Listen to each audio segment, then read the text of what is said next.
This is the Power Producers Podcast, where we are refining and redefining the sales game. Rule number one is you have to believe in yourself. You're the only one who doesn't think you belong in this appointment. The prospect has already validated your existence by scheduling time with you. Get it through your head you belong here, go in there, crush it, and close the deal. A place where sales professionals can come to learn from other sales professionals and thought leaders that have mastered their craft. The difference between a good salesperson and a best-in-class salesperson is only 2 minutes. By spending an extra 2 minutes on what you might think is a mundane task in the sales game, you separate yourselves from the pack, you grow your book of business, you close more deals, and you retain your accounts. As well as their peers who are still striving for perfection to achieve their why. I have a wife and 4 kids. Failure is not an option. Real sales professionals, real stories, real results. Are you ready to feel the power? What's up, everybody? Welcome to the Power Producers Podcast, where we are refining and redefining the sales game. And one of the ways that we are doing that in the post-COVID era is through an emphasis on cyber. Kyle, how many times you hear me talk about cyber? Man, too many to count. More fingers than I got. Yeah. So as part of that, I wanted to bring Abe and Ryan on to talk about what they're doing and why. Hang on. And Before that, I got the cherry one. Money. Dude, have y'all ever had those Alani energy drinks? Have you had them? It looks like it said Aloha, but it's really Alani. I haven't had it, no. But it doesn't have like a bunch of bullshit in it. It's got like vitamins and L-theanine. Yeah, it's got the stuff that'll juice you up a little bit, but won't make you weird. Yeah. They have like cherry slushy as one of the flavors. Yeah. Oh my goodness. It tastes just like a melted cherry icy. It is. Have you had the cosmic Stardust one? Stupid name, but okay. It tastes exactly like Skittles. Yeah. Kyle, that theanine is what chills you out. I know. So it offsets the caffeine. It gives you the energy, but without again making you all jittery and weird. Yeah. My problem is they taste so good. I would drink like 5 of them in a row. Oh God, I don't know about that. Like just pouring them in Tervis tumblers and keeping one on my desk. And the taste is so good. They've got that one. They have the other one they have that's really good. So I got them at Sam's. And Sam's has the Cosmic Stardust, the cherry ice, the cherry slush. And it has I had the mimosa one too. Maybe some grape one. But the other one they have that I can get in individuals is called Tropsicle. And it's like orange pineapple creamsicle. Oh my God. I bought the peach one at the store here on my way back as well. So we'll have to try that out. I would punch somebody in the face to take their Tropsicle Alani and not even think twice about it. It is so good. Anyways, so bad. Yeah, one of these days I'll be laying dead in my office with a half-drunk Alani in my hands because my heart exploded from chugging energy. Warning: do not drink 10 of these in a row. We were in a really nice restaurant in New York. I don't remember what we actually were fortunate enough. We ate in a couple this weekend, but I told Andrea, I'm like, they brought my Diet Coke in a can. I'm like, what do you think these people would do if I just stood up and shotgunned this thing in the middle of the restaurant without them even thinking twice about it? Oh man, don't make it weird. Yeah, seriously, come on, people. It's like Happy Gilmore. Come on, a little noise. Get the crowd amped up. That's too funny. All right, so why don't you guys just sort of give the overview, kind of what led you to where you're at right now? Both of you guys have been on the podcast before in some capacity. So, I want to sort of get down to brass tacks a little bit, but sort of talk about what got you to where you're at. And then we're going to talk about where you're headed. Abe, you want to start it off? Yeah, I can start us off. So Ryan and I met earlier this year, and I was one of his clients, and we were doing a lot of external scanning, really following the David Carothers cyber approach and using the cyber risk report as kind of like a cyber version of the experience mod and using it for prospecting. And Ryan was at a company called Trava, which gave us the ability to do that and generate those reports without, having to put in a dummy quote at Coalition and running into like BOR issues where it's like we had one. There was this Nobody big does company. that, do they? Do people really do that? Coalition called me and they're like, "Are you working with this account?" And I'm like, "No, I just wanted the report." And they're like, "Yeah, don't do that." So Ryan Software helped me do that, and then we started gelling, and really the way that we thought about the industry was very similar. So it was just kind of like a natural transition into figuring out ways to help retail agencies, elevate their cyber offering and their ability to make some noise in that space. Yeah. Am I literally the only person who, when he said we started gelling, I thought to myself, like a felon? That's the Gelling like Dr. a Schultz. felon. You guys are probably Magellan? you're probably all too old to remember that Dr. Scholl's commercial. That was a legit commercial on TV in the early 2000s. Yeah, 100% remember that commercial. Yeah, gelling. It's like I'm gelling like a felon. And then you're right. They did say Magellan at one Magellan. point. Yeah. Yeah. Anyhow, sorry. I don't have any recollection of that, but I'm sure I saw it. I have a few other that stick out in my head, but I follow a fantastic page on Instagram about like 90s stuff, and it'll show ads and just like brands and things that were in the 90s, and it immediately you're just like, whoa, like totally had been erased from your mind, and it just brings back a rush of whatever. Please tell me to have the clear Pepsi in there. Oh, forgot about that one too. Yeah, see, they need to bring me on that page as an administrator. 100%. I feel like I'm really strong in the 90s, man. 90s, I hit my wheelhouse. Dude, Dunkaroos were my favorite. Dunkaroos, damn. I know. Yeah, the one commercial that hits home to me is JG Wentworth. 877. I mean, that takes me back to just faking sick when I was, yeah, which tells me everybody that was a stay-at-home mom had horrible credit back in the day. So they got saved when Kia came to America because they'd finance we used to joke about that. It was probably like 95, 96 when Kia first started like showing up. It was definitely late 90s. It was before 2000.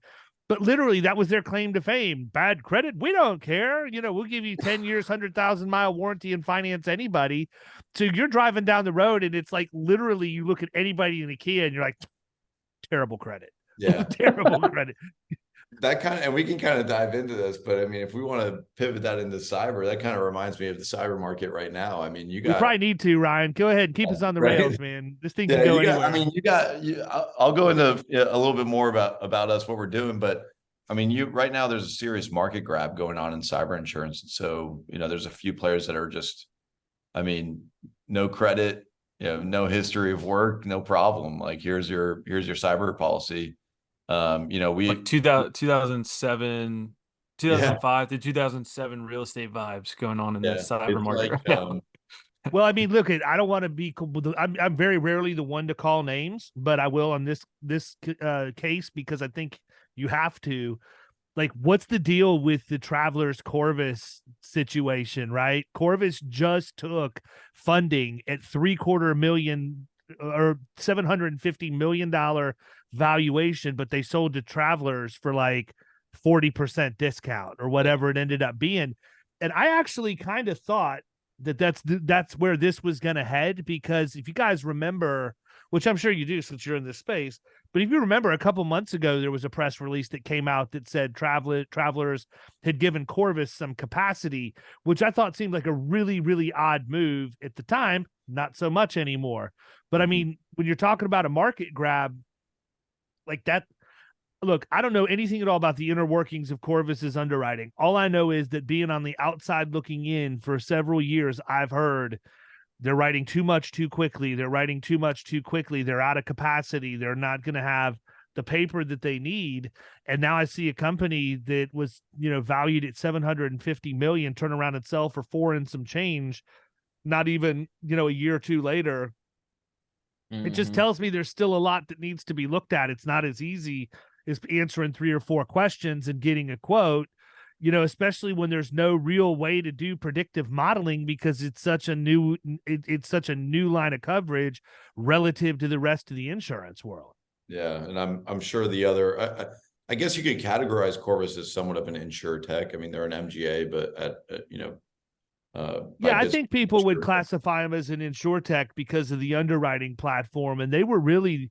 I don't know. I'm probably wrong on this, but I seem to remember them as being, if not the first, one of the very first that did that, where you could go in, you could get the vulnerability assessment, you could get the coverage, you could get a quote indication and all of that with relatively little to no information. And so I think that's why I would classify them there, is because of their platform, not necessarily the paper. Yeah, and I'm sure all the other insurtech MGAs out there are not happy about this acquisition, because you want to talk about valuations for them. I mean, they just got completely undercut, like you said. They got crucified. Yeah, I mean, not surprised. I think Corvus has been struggling a little bit in the past few years with like being competitive. But yeah, if you're an insurtech MGA, you're not happy about that news, because you're about to go get Series A, Series B, whatever, you name it. And those valuations are going to be cut in half based on, from what you're predicting. So, well, I didn't follow the acquisition of Evolve nearly as closely because it didn't seem overly interesting to me. This one did. How did the valuation of Evolve in their deal compare to Corvus's in their deal? And I don't even know that Evolve's terms were disclosed. So that may be why I don't know. I think Evolve, I mean, I think they're stuck between a rock and a hard place on both their acquisitions. I don't know the exact valuation that Evolve got purchased at. I just know that they needed to find new paper. And this would have been their best way of finding new paper. Interesting. Okay. Evolve was unique because they weren't really an MGA. They were more just like CFC with a mandatory endorsement. They were an MGA with one market option. I mean, right? Like that's it. And I mean, the reality is anybody who knows cyber could have gone and replicated that same form by knowing what to ask for. Like I never really got behind Evolve for that reason. Yeah.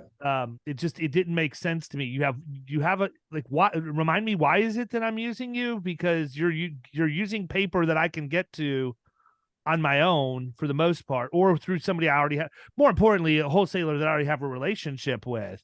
And so they could never turn me to use them for anything, because I'd rather go to a wholesaler that can give me, 5 or 10 or more options, or at least has the markets to where they could do that.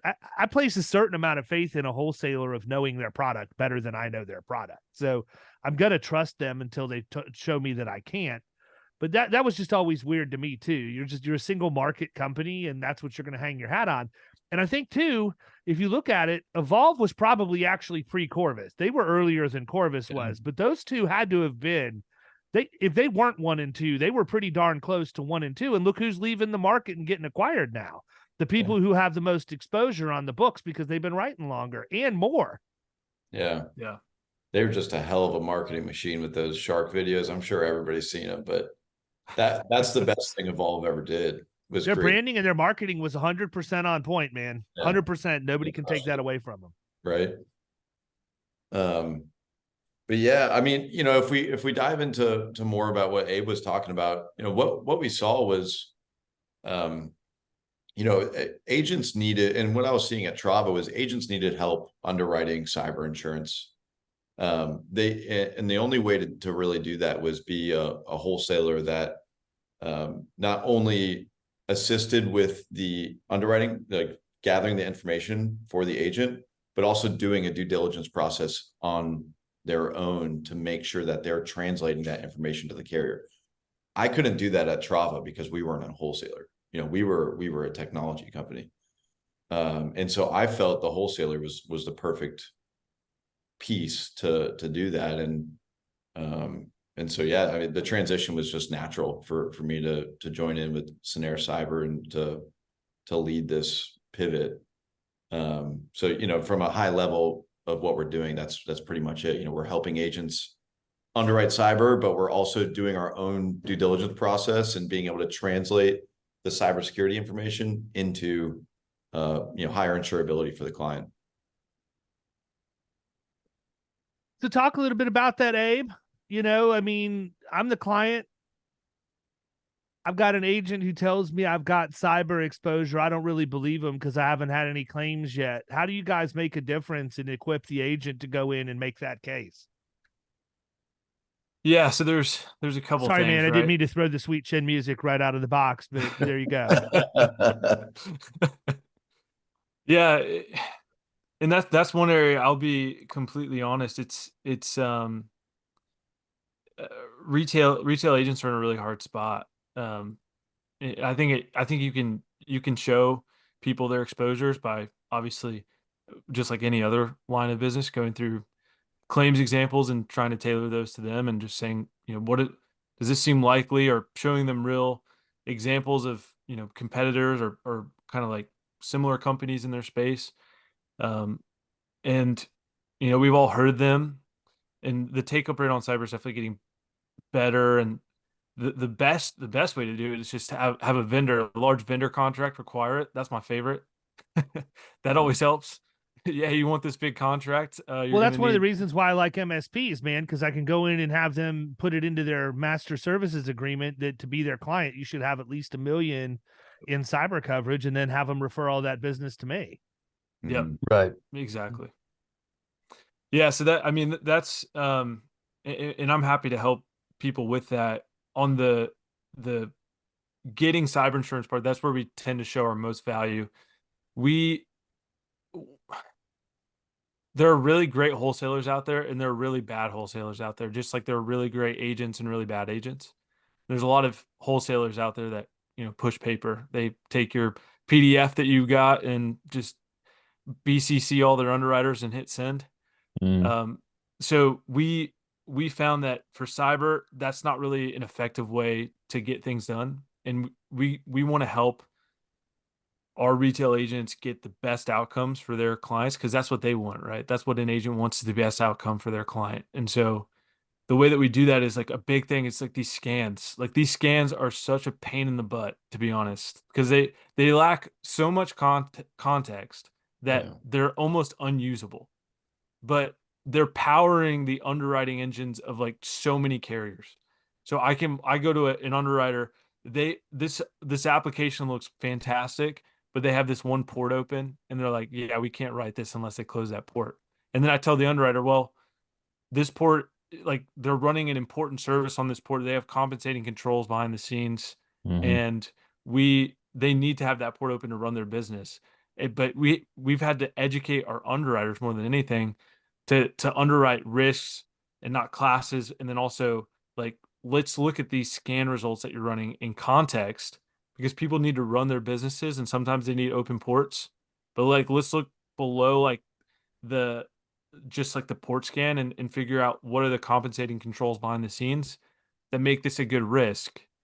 And so that's where we really play as a wholesaler, is being kind of like that middleman to vouch for the account and say, yeah, if you ask 3 questions and you run a port scan without any context, it's not going to look like a good account. But if we ask the right questions, we get the right information, this is a profitable account.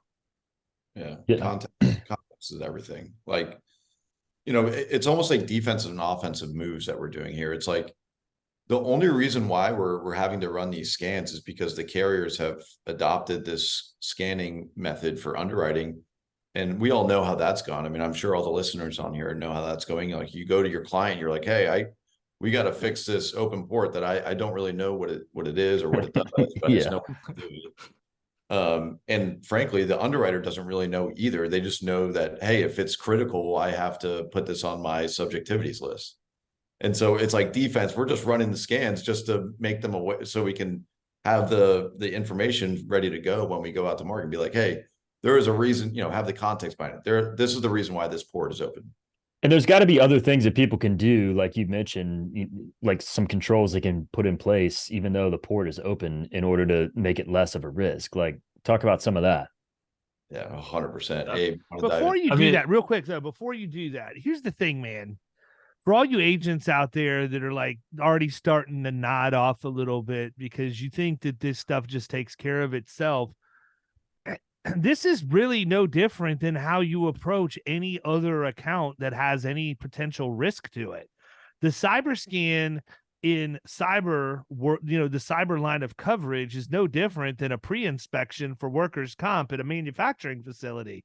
You just have to go physically look at the manufacturing facility, whereas with the cyber scan, you have the ability to do that virtually. I think where we get so caught up in agents is we just freak out that it's virtual or digital, and we have a hard time marrying that to what we've always done, when in reality the process is exactly the same. You're just using completely different tools. 100%. Yeah. I think us, like just all of us as agents, like we just naturally get a little, we get a little put on, the back burner. We're like, oh, like that's just kind of frustrating. I don't want to deal with that right now. It's more work than I want to do. I want to make it easy. Yeah. Yeah. Trust me, I get the pull too, because there's definitely days and times where I'm like, this is not fun, but it goes back to the extra 2 minutes. Yeah, I'll plug a little book that I like, the extra 2 minutes. We'll take all the plugging we can get, man. Yeah. So yeah, Kyle asked a question. Yeah, that's a good question. I walked all over him. I want to make sure you guys answer that first. Yeah. So the big thing about ports, like I'll take one for example. I made a post about it today, ironically. The RDP port, the remote desktop protocol. That's like one of the biggest ports that, like, if that's on there, it's either like a declination or it's definitely a subjectivity to close. Mm-hmm. The reason that is because back in like 2019, RDP ports were used as an attack vector for ransomware in like 31% of cases. So the people in underwriting are like, well, shoot, I don't want any open RDP ports on my book. Like that just looks like I'm writing a claim. So what they failed to look at is like, let's look at how RDP ports work, and then let's figure out whether or not that's like the root cause, or if there's something underlying that's actually the root cause. And when you look at it, an RDP port, when you access one, it's just a login page. So if you have MFA set up, if you have strong passwords, if maybe you segment your RDP behind a VPN, like there's all these different controls that you can have in place that make an RDP port just a login page, no different than any other service that you're using. So that's where the scans outside of context really, like, you really start to see it's like RDP port, that's just a login page. If you have the underlying controls behind the scenes, there's really nothing there that should make that uninsurable or make it a contingency to close it, because you might need it open. Well, here's the other thing, man, and I'm definitely going to get hate mail over this, and that's fine because it is what it is. But I feel like a lot of the times too, and this is certainly not, this does not apply to every single person out there, but I do feel like it applies to a good number. In that exact scenario is what prompted the thought. But how many underwriters even know or understand that, right? Like, and look, I get it. Cyber evolves at such a rapid pace. It's really, really tough to keep up with all the changes and everything.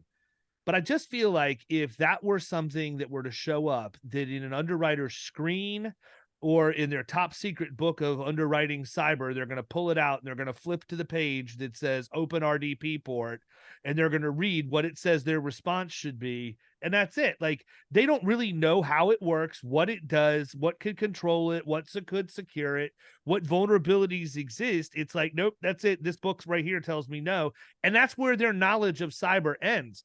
That's the problem. You can't underwrite cyber in a streamlined and quick fashion because it's not a basic coverage, man. It is complicated. Yeah. Can you underwrite workers' comp on an online web quoting platform? Absolutely, all day long, no problem. Because you really only need payrolls by class code and loss runs. Pretty cut and dry with the comp. And everything else is statutory, right? Right. So it's like you don't really have to worry about it. But you get into this, man, you better have some really good, knowledge. And the problem is we've got to get to a tipping point in the industry where that is a thing, right? We've got to get to the point where there are agents and underwriters out there that know this as well as the tech people, because they have to be able to explain it. Right now, those people are so few and far between that if you do happen to get one, you got to be careful getting them out in front of your client or whoever else, because they're going to scare the bejesus out of them, talking way over their head about everything that they know. But the reality is, you got people who can go really, really deep in workers' comp. You got people who could go really, really deep in fleet safety and OSHA compliance and all of this other stuff. When you get to people who go really, really deep in cyber, we're still at a stage in our industry, no offense to the people who are in the industry, this is just a fact, you still have to go outside of the industry quite a bit to get the answers you're looking for, because we just don't have that knowledge and skill set in the insurance industry yet. Yeah, and that speaks so heavily to our thoughts on cyber applications. Like, you can't, as an agent, you can't just rely on the cyber applications to tell the story about the client. You know, the security questions are yes, no. And in this RDP port scenario, that's, you know, they see RDP port open, all right, decline, or subjectivity, right to quote. Whereas, like, if you add some additional context, if you add that additional story, the compensating controls in that segment, now you're able to describe to the underwriter exactly what it is, what it does, and what they're doing about it. And you're not going to be able to do that just in an application. And so, you know, we're just finding that adding context and having partners to be able to add that context is huge when it comes to increasing your client's insurability. And not just small business, but like this is ways for agents to get into that middle market, into schools. You know, we're seeing this massive in education, manufacturing clients. Like, if you want to get into these really tough to write industries, cyber is going to be your way in, and having the context around the application is going to be your way of winning that client. Yeah, I mean, I always thought it was pretty bizarre that we could get a quote like with their website and their address and their revenue. It was like, damn. I mean, it's cool. All right, cool. I got a quote turnaround, but then you sit in there and you're like, wait a second. Like, I mean, what are we actually even insuring? Well, the like, problem is it covered everything under the sun too. It's not even just that you get a quote. You're getting, like, usually in any other coverage, if I were to get that, I'd be like, all right, what's missing? You know, is this X wind? Is this X wind? Is somebody excluded from driving? What's the deal? And you go in there and it's like, holy crap, man, not only is it a reasonable quote and I got it lightning fast, but this thing literally excludes almost nothing. Yeah. And then now they've obviously started paring the forms back. They've got sublimits on so many different things where they had claims activity and exclusions in some cases. It's nuts.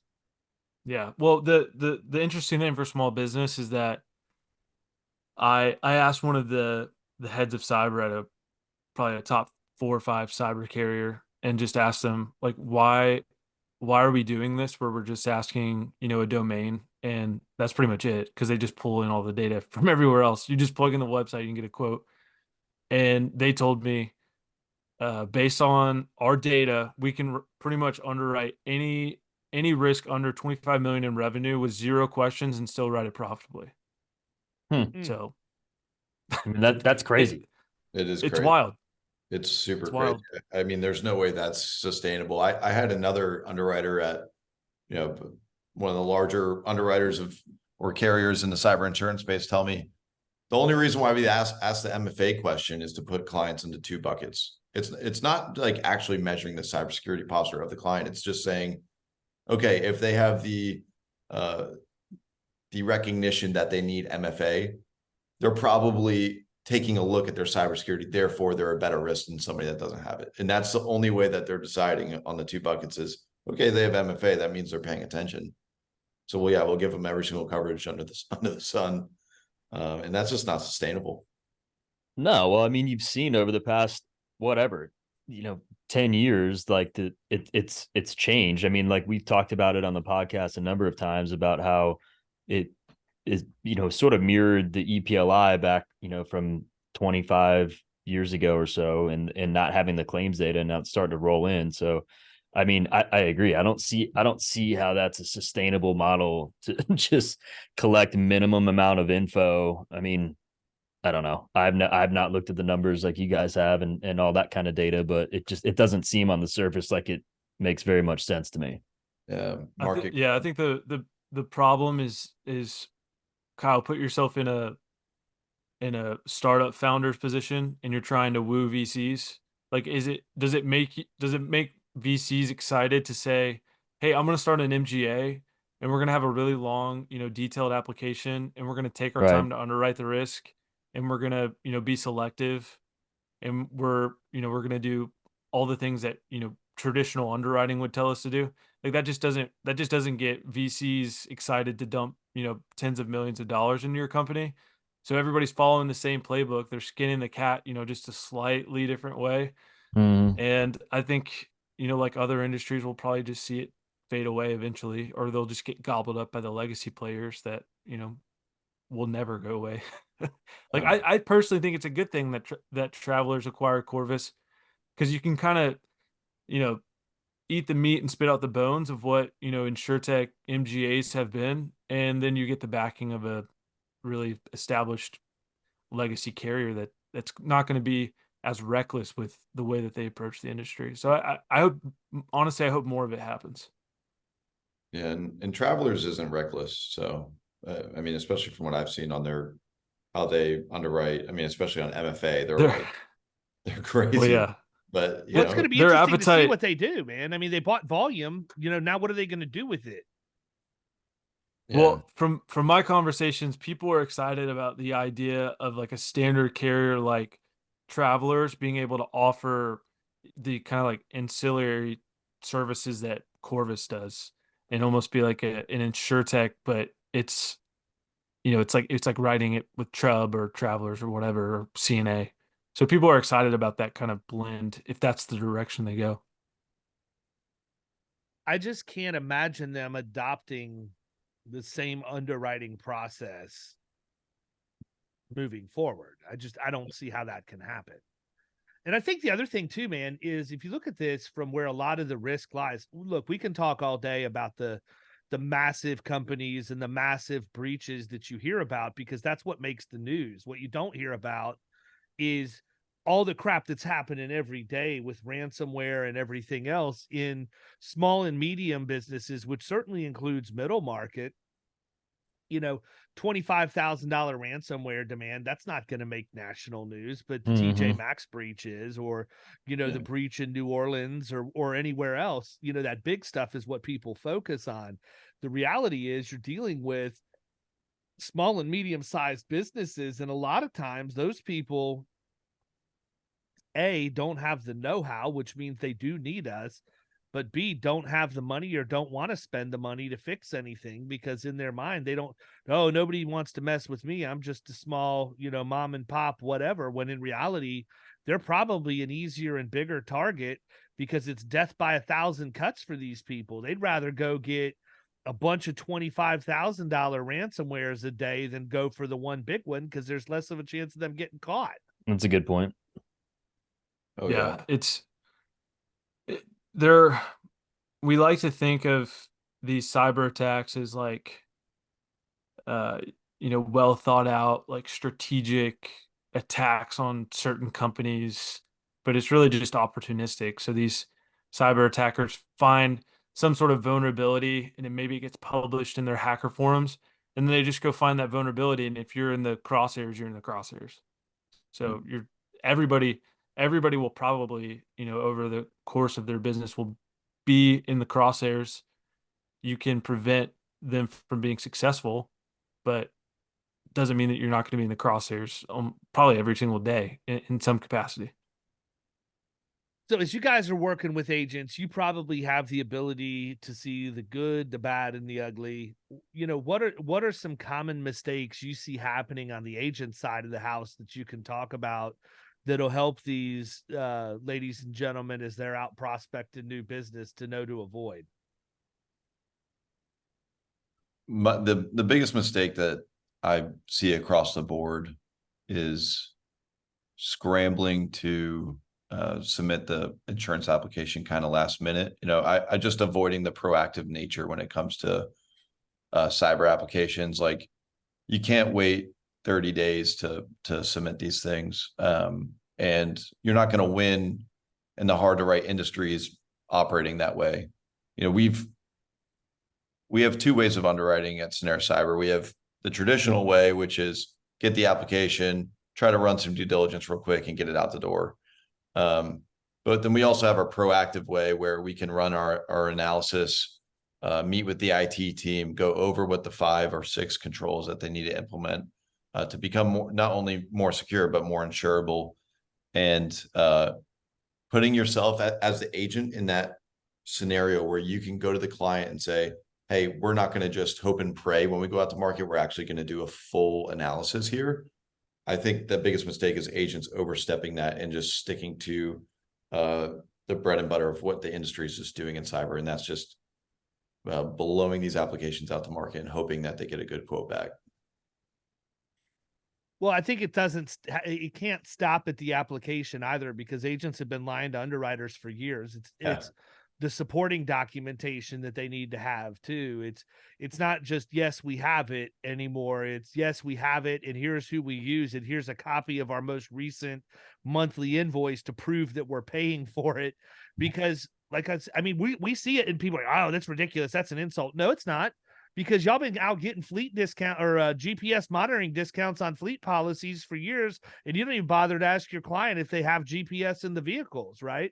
So it's no different, I think. But we're at a point too. I actually had a video. It's kind of weird. It's taken off quite a bit on social this morning about how do you navigate the hard market, or what's the biggest surprise, and my answer was turnaround times.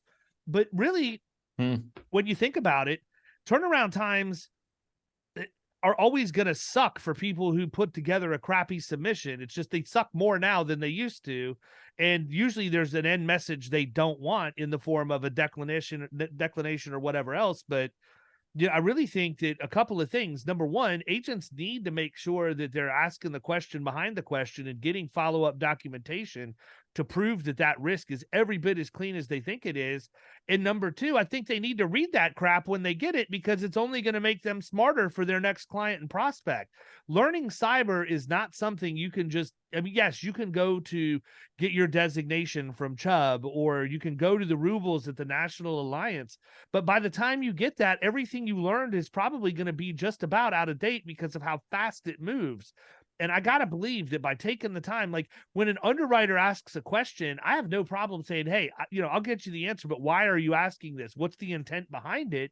Because that only makes us better. And I don't know how many of my peer group actually go out and do that, right? When you hear something that sort of hits you weird, you say, hey, what do you mean by that? Or why is it that you need to know that, or whatever else?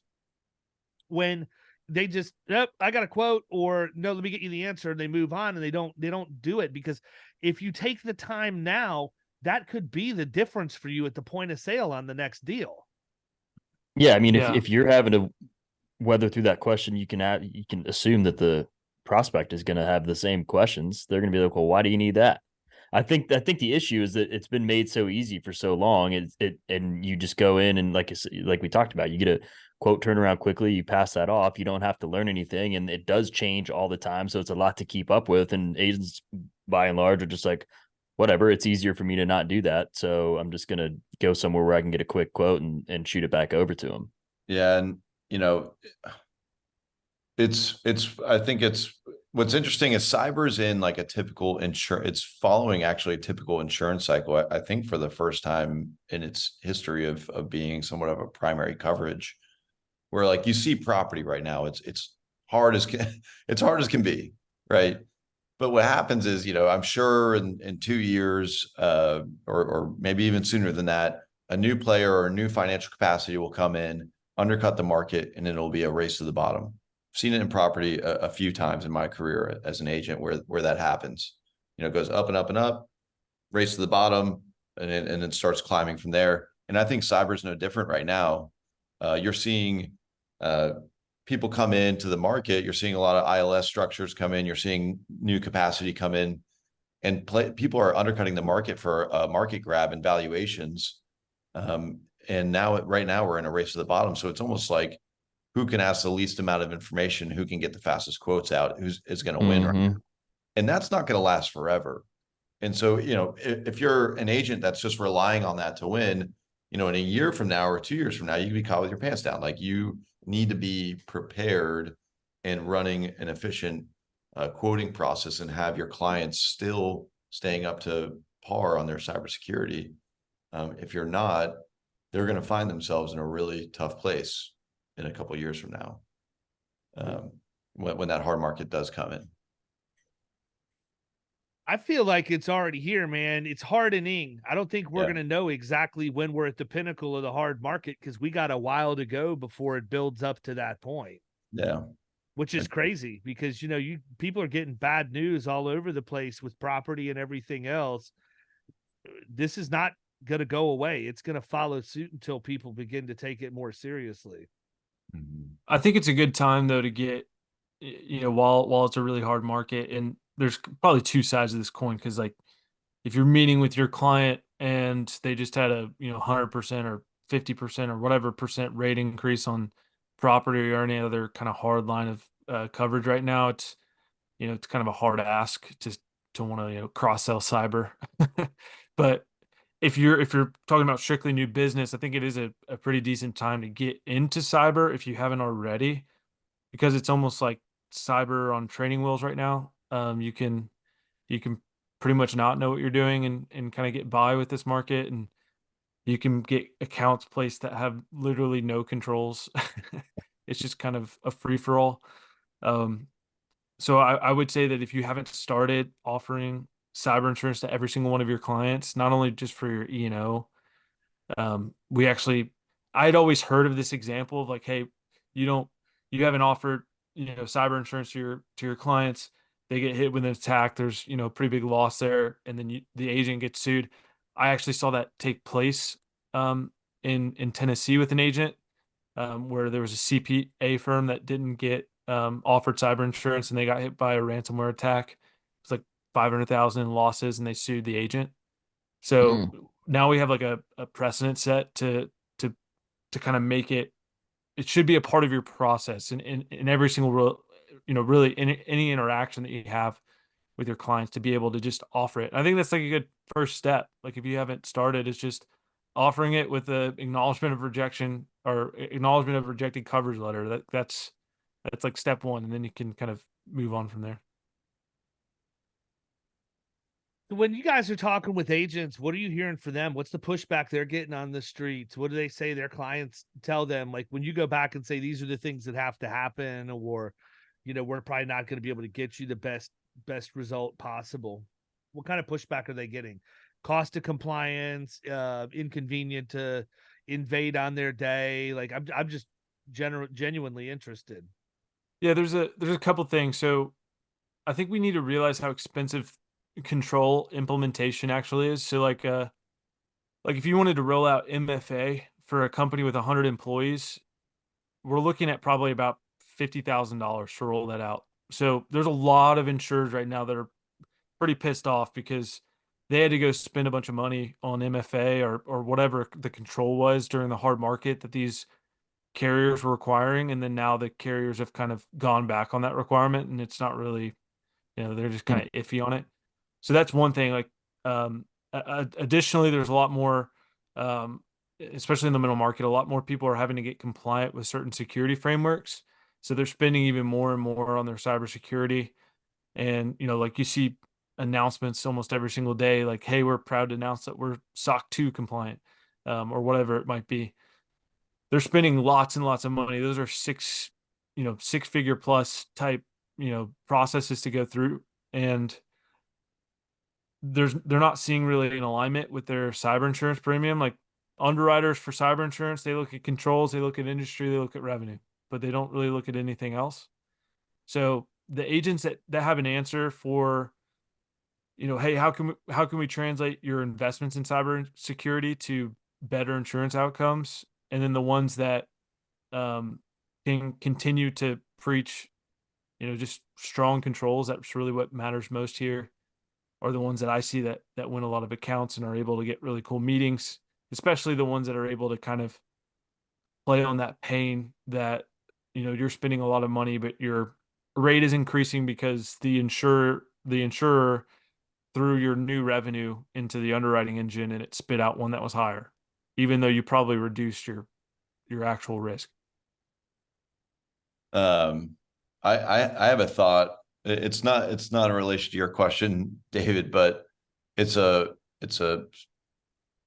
increase in sales via partnership thought for all your agents that are listening on here. A move that a lot of agencies are making is partnering with virtual CISOs. Everyone's partnering with MSPs or MSSPs, but these vCISOs are working with clients that are trying to adhere to compliance frameworks. And what they're inadvertently doing is implementing controls that actually greatly affect their insurability rate. And so if you are able to partner with a vCISO to help that vCISO translate those improved controls, not only to becoming compliant, but also an increase in insurability. And what I mean by increase in insurability is enhanced coverage, lower retentions, no sublimits.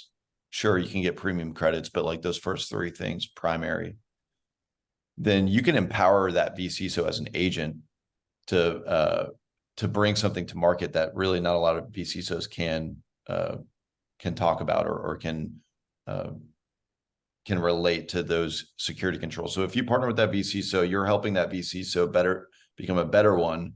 And then at the same time, he can refer that client to you for a piece of your business, right? So now you can take that client out to market and get them a better cyber insurance quote. And I think people should start paying attention to that rather than the other way around, rather than the insurance using the vCISO. So you used a lot of acronyms there. I was about to say, what the hell is a vCISO, man? I'm I sorry. was gonna say that a lot of people probably have no idea what you were talking about. So okay, let's give them the Captain It's one of Crunch the- Dakota ring. It's one of the biggest. It's one of the biggest problems with cyber. So cybersecurity has a ton of acronyms, and insurance has a ton of acronyms, and it's just like the two had a baby and just created the worst. Think of a VC, it's a virtual security officer, right? So they are the ones, they're like your health coach or your gym coach, whatever you want to call it, that are telling you, hey, this is your roadmap to success, right? You want to become, get your compliance in, let's just say it's a ISO compliance or your standard or HIPAA compliant, whatever it may be. You hire a vCISO or a CISO for in-house, and they go, hey, you want to get from point A to point B? These are the controls that we need to implement. This is the priority of the controls that we need to implement, and that's how we're going to get there. And I'm going to coach you through this, right? And so they are the ones telling the client, hey, we need to install this solution for MFA. We need to install this solution for a EDR or an MDR, right? So they're telling and educating the client on what to do and what controls they need to put in place. What the CISOs are not doing right now is they're not correlating that to insurability. And so the outcome is not just, hey, we're going to get you compliant, but the outcome is also going to be like, hey, we're going to get you compliant. Also, by the way, your insurance premium should decrease or your insurability should go up. So you should have better coverages. And that can be part of the, God, I hope I'm not losing people here, but it can be part of the equation where it's like, hey, this is your risk. This is what you're doing about it. And then this is your risk transfer. This is your residual risk where you need to transfer that to insurance, right? And not a lot of CISOs can have that conversation on the insurance piece. And if an agent, let's just say they partner with Cennairus Cyber, was able to work with us on it, we can help translate that increased insurability and improve that business there. Well, here's a little Power Producers exclusive. We're about, I'd say probably 30, 45 days from launching a new company that will be able to do this for you without you having to, change brokers or do whatever. Cennairus Cyber has somewhat of we wanted to take the approach of like an inch wide, a mile deep, instead of like a mile wide and an inch deep. So we work with like 10 agencies, and we have the capacity probably to work with like 15, but we're starting this new company that will allow you to provide your clients with a assessment so they can meet with one of these CISOs, go over their application, their cybersecurity profile, generate all those deliverables that we use to negotiate better terms on the back end. And then we're working on ways for like carriers to compensate us for that, so that you can offer it essentially as a free service. So you don't necessarily have to figure it out. There's a lot of moving pieces, but we're about to have a solution that hopefully doesn't cost any money, that you can get the same outcome with. Nice. Well, I mean, carriers give co-op dollars for all kinds of crap nobody ever spends them on. I don't need golf balls with my logo on it. Oh, come on, man. Or calendars to hand out. I need I need an FRP one right in here. Yeah, you'll never have it. Those are I actually gravitating never toward water. They gravitate toward water. Yeah, yours. They gravitate toward the water. But yeah, that's no. funny. So what have we missed, guys, before we wrap up? I don't know. What did we miss? Honestly, I thought This- I feel like what people should be paying attention to is the fact that we're in a soft market right now. It's a race to the bottom. We're building back up, and you need to take this opportunity to sharpen your tools. This is not the opportunity to sit back and go, oh, I can just get these quotes and it'll be easy, and then be reactive to it. This is the time. Improve your process, learn some of these damn cybersecurity acronyms, start being proactive with your client, educate them, and you'll be winning when that hard market comes, and you'll be the person that people lean to and start using word of mouth for you. So There you go. Yeah. How do they get a hold of you, Abe? Yeah, how do they get a hold of you, man? Yeah, so you can find us mainly on LinkedIn. So Ryan Dunn and Abe Gibson on LinkedIn. I appreciate this vent session. This was I feel like there's weight lifted off of my shoulders being able to talk about this stuff with somebody.